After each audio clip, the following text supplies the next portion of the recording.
Nagpasalamat si Vice President Sara Duterte sa Diyos, sa kanyang mga abogado at sa mamamayang patuloy na sumusuporta sa kanya matapos tuluyang ibasura ng Korte Suprema ang motion for reconsideration ng Kamara sa impeachment complaint na inihain laban sa kanya. Si Jason Rubrico magbabalita.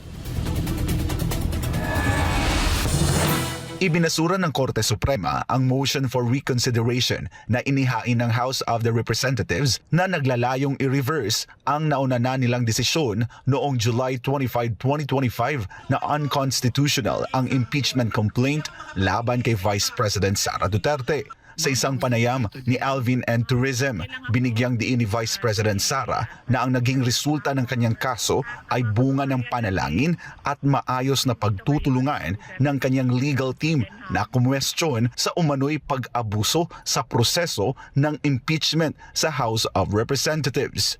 Unang pasalamat ko sa Diyos, sa Ginoo ra na tanan, isaka na po na tanan sa Ginoo. Pangalawang pasalamat ko ay sa mga abogado na nagtulong-tulong para questionin yung pag-abuso ng proseso ng impeachment ng House of Representatives.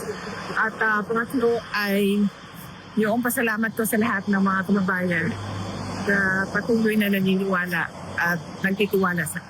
Ayon kay VP Sara, hindi niya ipinaalam sa dating Pangulong Rodrigo Duterte ang tungkol sa mga isinampang impeachment complaint laban sa kanya, kabilang na ang pagkakabasura ng motion for reconsideration dahil ayaw na umano niyang pag-usapan pa ang usaping impeachment. Hindi ko na binanggit sa kanya yung denial ng motion for reconsideration doon sa kaso dahil ayoko na pag-usapan yung impeachment.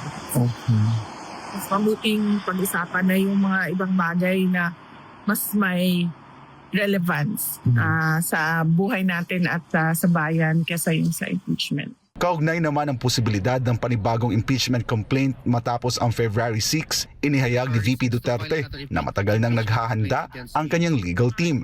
Yung mga lawyers, they've been preparing, or they were hired as early as fourth quarter of 2023, the moment that one of the members of the House of Representatives announced that they will file a case against me.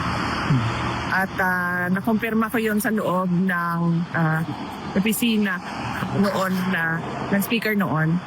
Kaya meron na kaagad mga abogado na noong panahon na yon. At hanggang ngayon, tutuloy-tuloy pa naman yung mga abogado and legal team. Aniya, tuloy-tuloy ang paghahanda ng kanyang legal team at maging bago ang Christmas break noong nakarang taon ay napag-usapan na ang maposibleng hakbang laban sa impeachment. Hindi lamang ngayong taon, kundi hanggang sa pagtatapos ng kanyang termino, sakaling magpatuloy ang pagsasampa ng mga kaso laban sa kanya. Para sa Diyos at sa Pilipinas kong mahal, ako si Jason Rubrico, SM9 News.